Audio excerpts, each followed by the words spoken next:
और अब वक्त यूपी प्राइम का है। उत्तर प्रदेश में 5,827 कोरोना के नए मामले आए हैं, जबकि 6,596 लोगों को ठीक किया गया है और प्रदेश में मरीजों की ठीक होने की जो दर है वो 79.39% हो गई है। माननीय मुख्यमंत्री जी द्वारा आज कोविड-19 की बैठक सुबह आयोजित की गई। पहला आदेश उन्होंने शिक्षा विभाग को दिया, बेसिक शिक्षा विभाग को, कि जो उनके यहाँ रुकी हुई भर्तियां हैं उनको तुरंत जो है उस पर कार्रवाई की जाए। माननीय मुख्यमंत्री जी के आदेश से ये आदेश दिए गए हैं कि बेसिक शिक्षा विभाग में 59,000 जो भर्तियां हैं, जिसके संदर्भ में बेसिक शिक्षा विभाग उनको भरने की पूरी कार्रवाई कर रहा है, तो प्रथम चरण में 31,661 सहायक अध्यापकों की भर्ती प्रक्रिया को एक सप्ताह में पूरा करने का निर्देश उन्होंने दिया है। मुख्यमंत्री जी ने कहा कि प्रदेश के युवाओं को नौकरी सहित रोजगार के पर्याप्त अवसर उपलब्ध कराने के लिए कृत संकल्पित है।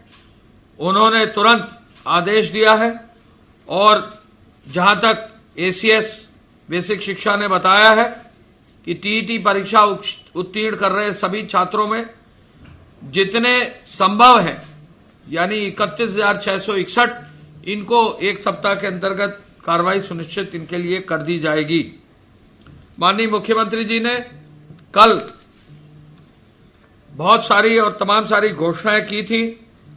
उन्होंने कल मुख्यमंत्री जी ने घोषणा की थी कि अब तक सरकार ने अन्य विभागों में 3 लाख से अधिक अभ्यर्थियों को चयनित करके विभिन्न विभागों में पदों पर पदासीन किया है।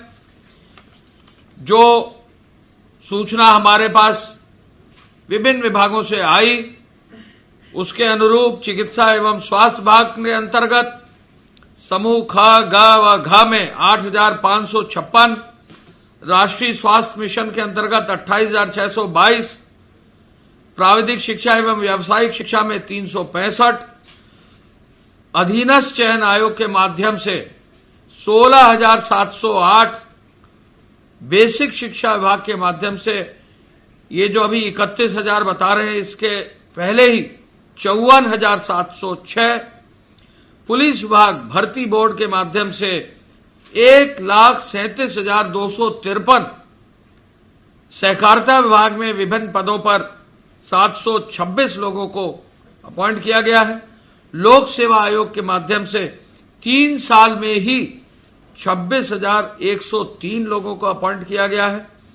चिकित्सा शिक्षा विभाग में 1,112, माध्यमिक शिक्षा विभाग में विभिन्न राजकीय एवं सहायता प्राप्त विद्यालयों में लगभग 14,000, वित्त विभाग के अधीन 614, उच्च शिक्षा विभाग के विश्वविद्यालय और महाविद्यालयों में लगभग 4,615, नगर विकास विभाग के अधीन लगभग 700, पावर कॉरपोरेशन के विभिन्न पदों में ऊर्जा विभाग के अधीन 6,446, यानी 3,05,26 लोगों को अब तक कम से कम अपॉइंट किया गया है।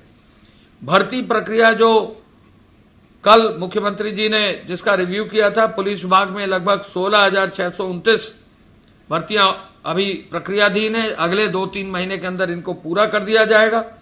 बेसिक शिक्षा विभाग का आपको बताया कि अभी 31,665 भर्तियों का निर्देश उन्होंने दे दिया है और पावर कॉरपोरेशन में भी प्रक्रियाधीन अब 853 पद है और मुख्यमंत्री जी ने कल आदेश दिया है कि जितने विभागों में रिक्त पद है उनकी एक सप्ताह के अंतर्गत जो है उनकी सूचना ले ली जाए और 21 तारीख को सभी बोर्ड के जो अध्यक्ष हैं, जो आयोग के जो अध्यक्ष हैं, उनकी बैठक माननीय मुख्यमंत्री जी ने इसी बात को रिव्यू करके इसको मजबूती से आगे बढ़ाने का निर्देश दिया है।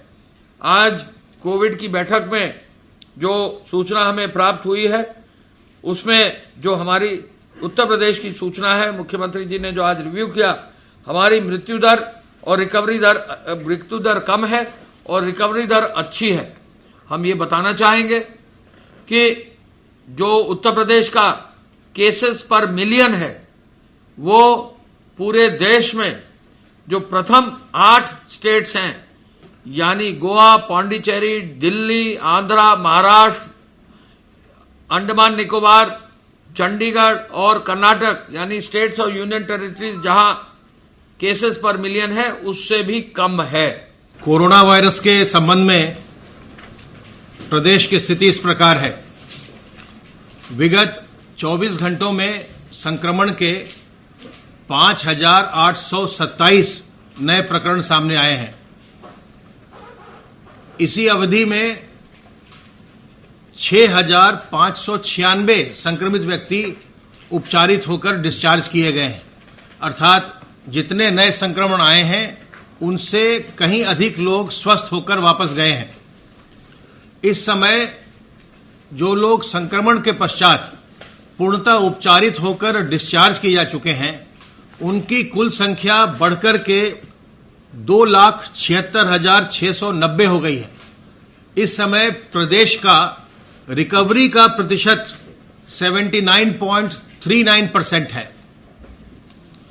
एक्टिव इन्फेक्शन के केसेस की कुल संख्या इस समय 66,874 है।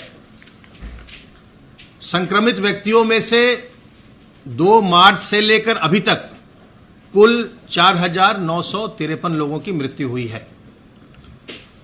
केस फैटेलिटी रेट प्रदेश का 1.42% चल रहा है ओवरऑल, जबकि सितंबर के महीने में यह और भी कम है, 1.3% के करीब है, जो राष्ट्रीय औसत से कम है। कल प्रदेश में फिर से 1.5 लाख से अधिक सैंपल की जांच की गई। कल कुल 1,54,244 सैंपल्स की जांच की गई और अब तक कुल मिलाकर 83,99,785 सैंपल्स की जांच की जा चुकी है। पूल टेस्ट के अंतर्गत 5-5 सैंपल के 3,110 पूल लगाए गए थे। इनमें 432 में पॉजिटिविटी थी और 10-10 सैंपल के 332 पूल लगे, उनमें 30 में पॉजिटिविटी थी। जो हमारे 66,874 एक्टिव इन्फेक्शन के केस हैं, इनमें से 34,687 होम आइसोलेशन में है और अब तक होम आइसोलेशन के विकल्प का 1,78,123 लोग लाभ उठा चुके हैं और इनमें से 1,43,436 लोग पूर्णतः स्वस्थ भी हो चुके हैं। सर्वेलेंस के अंतर्गत 1,11,663 इलाकों में अभी तक हमारी टीम्स ने काम किया है और 3,64,963 टीम दिवस के माध्यम से 2,41,01,016 घरों को सर्वेलेंस में लिया गया है। इतने घरों का सर्वेलेंस किया गया है। और माफिया घोषित किए गए पूर्व बाहुबली सांसद अतीक अहमद और उसके गुर्गों पर प्रशासन ने कार्रवाई की है, जहां प्रशासन उनकी अवैध और बेनामी संपत्ति के ऊपर बुलडोजर प्रशासन ने चलाया। इस कड़ी में आज प्रयागराज कौशाम्बी जिले के बॉर्डर पे सलाहपुर गांव में अतीक के भाई पूर्व विधायक अशराफ के ससुराल में बड़ी कार्रवाई की गई। यहां अतीक के साले मोहम्मद जैद के आलीशान बंगले को प्रशासन ने जमींदोज कर दिया। प्राधिकरण के अधिकारियों की माने तो मकान का नक्शा पास नहीं कराया गया था, जिसके तहत यह कार्रवाई की गई। पिछले कई दिनों से लगातार माफियाओं के खिलाफ इस तरह की कार्रवाई जारी है, जहां मुख्यमंत्री का जो हंटर है वो चल रहा है, प्रशासन का जो बुलडोजर है वो चल रहा है। ये अपराधी श्री जैद की संपत्ति है। इसका प्रयागराज विकास प्राधिकरण से मांझी स्वीकृत प्रयागराज अवैध रूप से निर्माण कराया गया था। इसका विधिक ध्वस्तीकरण आदेश पारित है। इस क्रम में आज भवन को ध्वस्त कराया जा रहा है। घर वालों का कहना है कि बिना नोटिस के हम लोगों पर पूरी विधिक प्रक्रिया का पालन किया गया है। तो ये घर किसका है? श्री जैद का। अशरफ के साले हैं ये? हाँ, संभवतः उसके रिश्तेदारी में आते हैं। अच्छा, किस तरह की जमीन है और क्या नाजुक है? वो जमीनी के हक जांच रिपोर्ट है, परंतु इसकी मुख्ताई कार्रवाई के लिए गवर्नमेंट मांझी स्वीकृत है। सर शुक्ला दोनों करीब कार्रवाई के खिलाफ जहाँ भी पॉसिबल है, चाहे यहाँ से हाई कोर्ट से सुप्रीम कोर्ट तक जाना पड़ेगा, जाएंगे। क्योंकि ये मकान जो बना है किस्तों में बना है। किस्तों में इन द सेंस कि हम लोग बाहर रह रहे हैं और हमारी गाढ़ी कमाई का पैसा लगा है इसमें। हम लोग फॉरेन रहते हैं, सऊदी में रहते हैं। एक हमारा भाई वहाँ पे मैनेजर है, असिस्टेंट मैनेजर, वो 8 साल से, मैं खुद 11 साल से काम कर रहा हूँ। और अशरफ की शादी का जहाँ तक मामला है वो सिर्फ 6 साल पहले हुई है। ये घर हमारा 20 साल पहले का बना हुआ है। जो भी एडीए या जो भी पुलिस का अधिकारी को ये कह रहा है कि ये अतीक या अशरफ की वजह से ये घर बनाया गया है या उनकी कमाई की वजह से बनाया है, बिल्कुल सरासर गलत है। इसमें कोई सच्चाई नहीं है। और एडीए वाले जो ये कह रहे हैं कि इसके खिलाफ हमने नोटिस दिया है, कम्प्लीटली बिल्कुल रॉन्ग है। ये बिल्कुल गलत चीज़ है, कोई भी सच्चाई नहीं है। और इन्होंने किसको सबमिट किया था वो पेपर अगर ला के दिखाएं तब हम लोग देखेंगे यहाँ किसको सबमिट किया था। अतीक की बेनामी संपत्ति में 20 संपत्ति चिन्हित किए गए थे, चल और अचल, जिसमें से ये भी एक शामिल था, बता रहे हैं। नहीं, जो अगर इसको शामिल किया था गलत किया था, क्योंकि ये प्रॉपर्टी मेरे बाप के नाम है। और उसके बाद में जो कुछ बना था अतीक से संपर्क के, अभी 6 साल पहले हमारी शादी, बहन की शादी हुई है। अगर इसको अतीक से जोड़ लें या अशरफ से जोड़ लें तो बिल्कुल गलत है, बिल्कुल।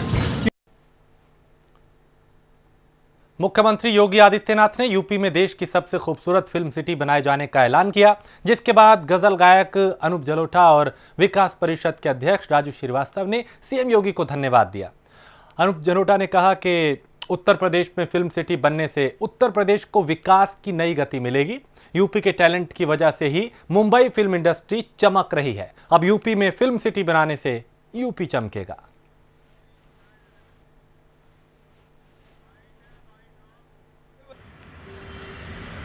ओ बल्ले बल्ले बल्ले दोस्तों, आज मैं बहुत खुश हूँ। सबसे पहले मैं धन्यवाद दूंगा उत्तर प्रदेश के यशस्वी मुख्यमंत्री योगी जी का कि उन्होंने हमारी मांग को स्वीकार कर लिया। हम बहुत समय से चाहते थे कि उत्तर प्रदेश में फिल्म सिटी बने और वो सपना अब साकार होने जा रहा है, क्योंकि हमारे मुख्यमंत्री जी रोजगार सृजन के लिए बहुत गंभीर है। और अगर उत्तर प्रदेश में फिल्म सिटी बनती है, समझ लीजिए डायरेक्ट और इनडायरेक्ट कम से कम इसमें 1 लाख लोगों को रोजगार मिलेगा। और बड़ा अच्छा लगेगा जब हमारे लोग यहीं पर काम करेंगे, अपने प्रदेश में काम करेंगे। हमारे कलाकार, हमारे प्रोड्यूसर, टेक्नीशियन, म्यूजिशियंस, सिंगर्स, ये मुंबई में जाके इनको भटकना पड़ता है, भूखे रहना पड़ता है अपना घर छोड़ के। तो अब उत्तर प्रदेश में इनको काम मिल जाए, हमारा सपना साकार हो रहा है। और यही वो वक्त है जब हम बॉलीवुड को उत्तर प्रदेश में ले आए। योगी जी को धन्यवाद देना चाहता हूं और बधाई भी देना चाहता हूं कि उन्होंने उत्तर प्रदेश में फिल्म स्टूडियो बनाने का निश्चित किया है, फिल्म सिटी बनाने का निश्चित किया है। यह बहुत अच्छी बात है। उत्तर प्रदेश ने कितना ही योगदान दिया है फिल्म इंडस्ट्री में, कितने ही लोगों के कारण आज फिल्म इंडस्ट्री चमक रही है, वो उत्तर प्रदेश की ही है। तो मैं इसके लिए बहुत खुश हूं और योगी जी को इसके लिए धन्यवाद भी देता हूं, बधाई भी देता हूं। प्रदेश सरकार की तरफ से जारी किए गए सरकारी नौकरियों के 3 साल के आंकड़ों पर अब विपक्ष ने सरकार को घेरना शुरू कर दिया। कांग्रेस ने सरकार के इस आंकड़े को फर्जी ठहराया। प्राइम न्यूज संवाददाता नितिन कुमार ने कांग्रेस प्रदेश अध्यक्ष अजय कुमार लल्लू से बात की। क्या कुछ उन्होंने कहा, उन्हें सुनते हैं। 17 सितंबर बेरोजगारी दिवस पे जब एक बार सड़क पर बेरोजगार निकल गया तो उसके बाद उत्तर प्रदेश सरकार ने कई सारे अहम फैसले ले लिए। सरकार का यह कहना है कि अब जल्द से जल्द युवाओं को नौकरी दी जाएगी और एक के बाद एक कई सारे आंकड़े पेश किए गए कि 3 साल में करीब 3 लाख से ज्यादा सरकारी नौकरियां युवाओं को उत्तर प्रदेश में दी गई है। ये आंकड़े कितने सही हैं? समाजवादी पार्टी ने उस पर सवाल खड़े किए हैं, लेकिन कांग्रेस का क्या रुख है, इस पर ज्यादा बात करने के लिए हमारे साथ मौजूद है कांग्रेस प्रदेश अध्यक्ष अजय कुमार लल्लू जी। अध्यक्ष जी, जो आंकड़े पेश किए गए हैं, आप कितना सही मानते हैं उन आंकड़ों? केवल झूठ है, छलावा है, ढोंग है। उत्तर प्रदेश के नौजवानों को धोखा दिया जा रहा है, गुमराह किया जा रहा है। जो आंकड़े पेश किए गए हैं, अगर उनमें भर्तियों के सिलसिले को देखा जाए, केवल आउटसोर्सिंग पर लोगों की भर्तियां की गई हैं।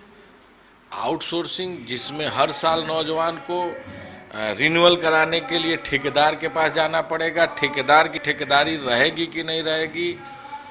जो डिग्री होल्डर हैं, इंजीनियरिंग किए हुए, बीटेक एमटेक किए हुए लोग हैं, वो मात्र 6,000-7,000 में नौकरी कर रहे हैं। अगर गवर्नमेंट इसी को नौकरी मानती है तो अफसोस है इस गवर्नमेंट के बारे में, इस तरह की बात मुख्यमंत्री सोचते हैं। जो इतनी बड़ी पेशकश की गई है सभी भर्तियों का, अगर इनकी भर्तियों पर इनका ख्याल है तो यूपीएससी की भर्ती में धांधली हुई। 69,000 शिक्षकों में एमआरसी को समाप्त कर दिया गया, लागू करके पूरी तरह एमआरसी लागू करके पूरी तरह पिछड़ों के दलितों के हक को ढाका डाला गया। अगर आप 12,460 शिक्षकों को देखें, उर्दू शिक्षकों को देखें, दरोगा भर्ती 3207 की भर्ती, सिपाही भर्ती, लेखपाल भर्ती, कानगो भर्ती, यानी जो भर्तियां निकली वो तो लंबित हैं, कोर्ट में लंबित हैं। तो ये भर्ती किए कौन सा? पूरी तरह ये सरकार केवल गुमराह कर रही है, उत्तर प्रदेश के नौजवानों के साथ धोखा कर रही है। अगर रोजगार की चिंता है, नौजवानों के भविष्य की चिंता है, भर्तियों को पारदर्शी करें, जो नियम निकालें उस नियम पर कायम रहें। आज जब वैकेंसी निकलती है, वैकेंसी निकलने के बाद जब अभ्यर्थी परीक्षा दे लेता है तो फिर आप उस वैकेंसी में निकले हुए जितने भी नियम और कानून है उसको बदल देते हैं। यानी आपकी मंशा बिल्कुल स्पष्ट है कि आप नौजवानों को नौकरी नहीं देना चाहिए। पिछले काफी समयों से शिक्षा मित्र संविदा पर नौकरी कर रहे हैं, आप तो आज तक उनको नियमितीकरण तो कर नहीं पाए, उल्टे आप उनके खिलाफ जाकर उनकी नौकरी को रद्द कराने का काम किए। अगर आपको इतनी चिंता है तो रोजगार सेवक कितने दिनों से कर रहा है, आशा आंगनबाड़ी इतने दिनों से संविदा पर काम कर रहा है, कौन सा पैमाना है, कौन सा थर्मामीटर है? आप उत्तर प्रदेश के लोगों को गुमराह करना बंद करिए। जनता जान रही है 5 साल में 70 लाख रोजगार देने की बात योगी जी ने अपने मैनिफेस्टो में की है। 3.5 साल बीत गया, आंकड़ा निकाल कर देख लीजिए। अगर ये 3 लाख कहते हैं तो 14 या 42 लाख होना चाहिए। 39 लाख नौकरी कहाँ गई? इसका जवाब कौन देगा? वो भी 3 साल आउटसोर्सिंग पर। 39 लाख कहाँ गया जो इनका मैनिफेस्टो है? पूरी तरह ये उत्तर प्रदेश की जनता को धोखा दे रहे हैं। नौजवानों ने कमर कस लिया है, अभी तो अंगड़ाई है, आगे अभी बहुत लड़ाई है। धन्यवाद हमसे बात करने के लिए अध्यक्ष। तो ये थे प्रदेश अध्यक्ष अजय कुमार लल्लू, जिनका साफ तौर पर कहना है कि युवाओं ने अपनी तैयारी पूरी कर ली है और ये सिर्फ अंगड़ाई थी। प्रदेश सरकार की तरफ से जो आंकड़े पेश किए जा रहे हैं उस पर लगातार राजनीति अब गर्मा रही है। समाजवादी पार्टी ने भी कहा वो गलत है, कांग्रेस का भी ये कहना कि सिर्फ ये जुमला है। अब देखना ये होगा कि आने वाले दिनों में जो भर्तियों की बात कही जा रही है प्रदेश सरकार की तरफ से वो कितनी जमीनी स्तर पर आती है। लखनऊ से कैमरा पर्सन राहुल के साथ मैं नितिन, प्राइम न्यूज़। कौशांबी के उपरहार गांव में एक युवक की बदमाशों ने धारदार हथियार से हत्या कर दी। उसके चेहरे और सिर पर गंभीर चोट आई। बदमाशों ने पहचान छिपाने के लिए चेहरे पर तेजाब फेंक दिया, उसके बाद शव को झाड़ियों में फेंक दिया। घटना की सूचना के बाद पुलिस मौके पर पहुंची और जांच की जा रही है।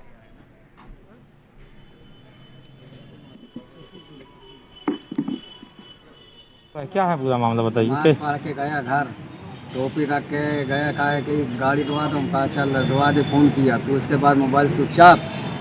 5 मिनट के बाद फिर गए रौजा तक, फिर नहीं पता लगा। फिर 2 लौंडे मिले, रफ़ी के लड़का, वो कहें कि ताहिर कहाँ है, ताहिर कहाँ, कहा नहीं है। और सफदर भाई बेटा हुआ नहीं जाए तो रियाज के बेटा का इसकी कहाँ है, हम कहा हमें पता नहीं यार, हम खुदा ढूंढी थी। फिर क्या हुआ आज क्या मालूम था? आज मालूम चला कि यहाँ रात भर मोबाइल स्विच ऑफ था। सगल लगा है रिश्तेदारी में, सगल कोई पता नहीं। अगर हमें यही मालूम रहता तो हम आके पता कर लेते रिश्तेदारी के। 9-10 बजे तक आता रहता है। क्या हुआ है आपके लड़के के साथ ये बताइए। लड़के को मार डाला क्या। आज थाना सरायकली क्षेत्र में एक गांव दिया पड़ता है, जिसमें कि डेड बॉडी मिली है। उस डेड बॉडी को आइडेंटिफाई कर लिया गया है। परिवारजन ने तहरीर दे दी है और उस पर मुकदमा कायम कर लिया गया है। आगे की आवश्यक विधिक कार्रवाई की जा रही है।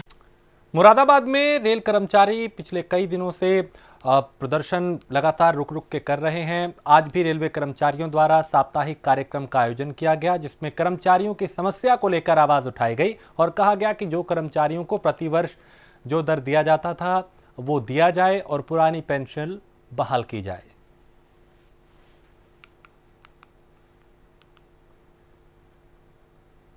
गाजियाबाद के नंदीग्राम इलाके में नगर निगम ने अवैध निर्माण करने वालों पर बड़ी कार्रवाई की है। नगर निगम ने जमीन पर अवैध तरीके से बनाई गई दीवार और एक मकान को ध्वस्त कर दिया। अधिकारियों का कहना है कि निगम ने पहले नोटिस भी दिया था और इस मामले में लोगों को अवगत कराया गया था कि ये नगर निगम की जमीन है, इस पर अवैध निर्माण ना करें।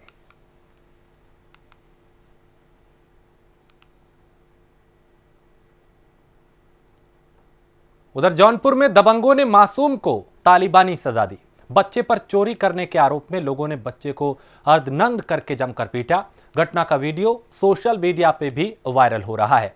जौनपुर की यह तस्वीर बताई जा रही है, जहां एक नाबालिग को अर्धनग्न करके चोरी के आरोप में पीटा गया।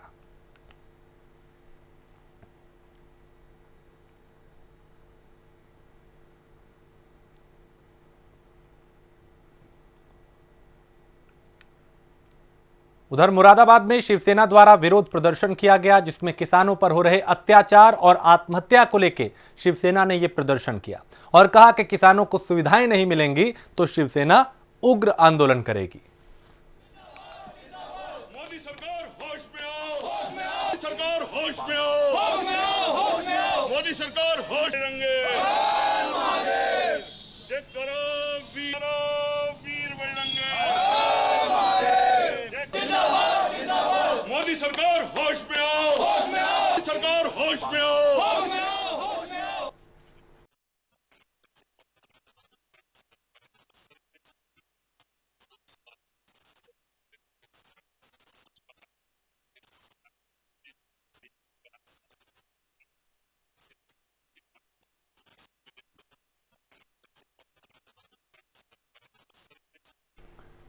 उधर बांदा में कोरोना का कहर जारी है। कमिश्नर गौरव दयाल की रिपोर्ट कोरोना पॉजिटिव आई है और 54 नए कोरोना मरीज मिले हैं, जिससे स्वास्थ्य विभाग में हड़कंप मच गया। मंडल आयुक्त के आवास को सैनिटाइज किया गया। बता दें कि अब तक जिले में 1530 लोगों में कोरोना की पुष्टि हो चुकी है और 127 अभी एक्टिव केस हैं।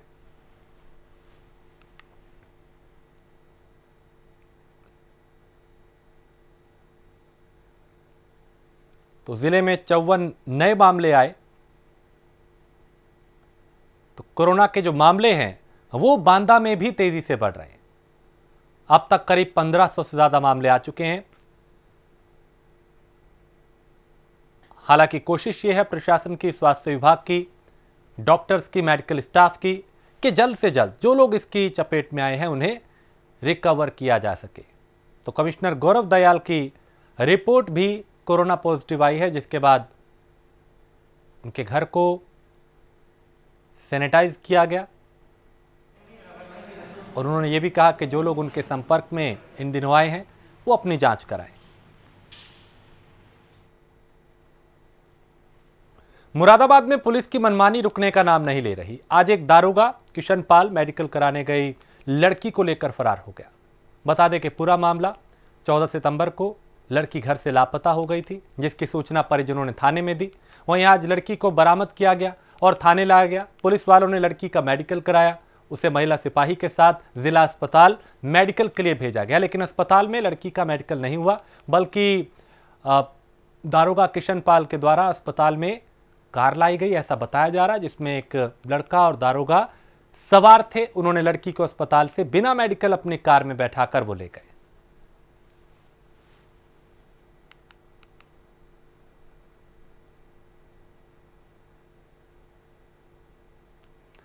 कानपुर में लव जिहाद के मामले लगातार सामने आ रहे हैं। नया मामला नौबस्ता थाना क्षेत्र के आवास विकास का है, जहां एक युवक ने नाम बदलकर पहले युवती से दोस्ती की। उसके बाद पहले से शादीशुदा युवक ने झूठ बोलकर युवती से निकाह कर लिया। युवक जबरन युवती को घर से लेकर जा रहा था तो लोगों ने पकड़कर उसे पुलिस के हवाले कर दिया। बता दें कि ये युवक हिंदू लड़की को इस पे आरोप है कि इसने बरगलाकर उससे शादी की।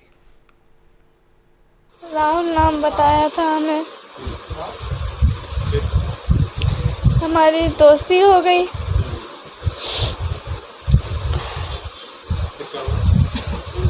दोस्ती फिर पता चला हमें कि मोहनडन है। हमने पूछा कैसी सी बात हम सुन रहे हैं, या ऐसा सच है? तो कहने लगे हाँ ये बात सच है। तो कहने लगे हमने अच्छा, तो हमने ठीक है। फिर शादी कब की आपने? शादी 2019 मतलब पिछली साल की थी हमने। किस तरीके से शादी की? कोर्ट मैरिज की थी और कोर्ट मैरिज की हुई थी। अब क्या दिक्कत आई? शादी कर ली तो क्या क्या करता है? कोई घर में रखना चाहता है? हाँ, क्या सही? घर में रखना चाहते। क्या उम्र है उसकी? 30 साल। शादीशुदा भी है? शादीशुदा भी है? हाँ, शादी भी हो गई है। हम ये कहना चाह रहे हैं कि हमारी बेटी ने राहुल सिंह के नाम पे एक लड़के से ऐसे आना जाना आती जाती रही भैया बाहर स्कूल में। अब हम लोग तो समझ नहीं पाए, ना कुछ जान पाए, और उससे प्यार मोहब्बत कैसे का हुआ कैसे नहीं का हुआ हमको नहीं जान पाए। और उसने क्या किया, जब हमको मालूम चला तो हमारे घर में ज़बरदस्ती उसने आया। हमने कहा भी बाहर से बात करो, तो मगर धक्का मुक्का उसने हमारे साथ किया। और इसके बाद में जब मना करने के बाद भी हमने उससे कहा, जब मालूम हुआ हमको कि इन्होंने शादी किया, जब हमने पूछा तो वो भी झूठ बोल गए, वो भी झूठ बोल गए दोनों लोग। और फिर इसके बाद में जब हमें बिल्कुल हकीकत पता चली, इधर उधर से कहीं पता चला हमको, तब जो है हमने पूछा, तब कहने लगी कि हाँ हमने ऐसा किया है। तो कहीं अब क्या चाहते हो, तो हमने कहा ठीक है, हमको ये चाहते कि तुम अपनी ज़िंदगी जियो, हमको हमारी लड़की छोड़ दो, और जो कागज़ पत्र जो भी हैं तुम्हारे पास हमको दे दो। कहने लगा कि अगर ठीक है तुम ये लड़की क्या करोगी। हमने कहा कि हम शादी भाई समझ में आएगा जहाँ अपना कर लेंगे भैया। तो हमने उसके हाथ पर, किस तरीके से आपकी बेटी को अपने प्यार के जाल में शादीशुदा था वो, मगर हमारी लड़की को नहीं ये चीज़ पता थी। उसने बाद में बताया, जब इसको पता चला, जब उसने पूछा कि कलम कि तुम्हारी शादी हो चुकी है, तो पहले कहा नहीं। फिर जब इसको हकीकत पता चली तब कह रहा कि हाँ हमारी शादी हो गई है। फिर उसके एक लड़की भी है, जितने साल की, 12-13 साल की हो, 14 साल की हो, ज़्यादा हमको जानकारी नहीं है। पता था फिर बताया फर्नीचर मतलब हम शर्मा है, फिर कहा कि ठाकुर है। और इसके बाद में जब इसको प्यार मोहब्बत में खूब इसने फंसा लिया, करा धरा के, खूब इसकी बुद्धि बिल्कुल फेल करा के, तब जो है इसके बाद में, तब जब उसको पता चला तो भैया तो वो कुछ कर ना पाई। अब हम भागे घूम रहे हैं कम से कम 15 दिन से 20 दिन से। हमको उसको भागना चाहिए, मगर हम उल्टे हम भाग रहे, जिसे हमने कुछ कोई कार्रवाई नहीं कर रहा क्या? कार्रवाई क्या, जो भैया हम जा रहे हैं तो अधिकारी लोग कुछ हमारी सुन नहीं रहे हैं। अब हमको कुछ ऐसा लग भी नहीं रहा, कोई कह रहा पैसे भरते हो, कोई कह रहा कुछ, बस यही सब मसला है। हम जब दौड़े चौकी वो कर रहे, सब कुछ कर रहे हैं।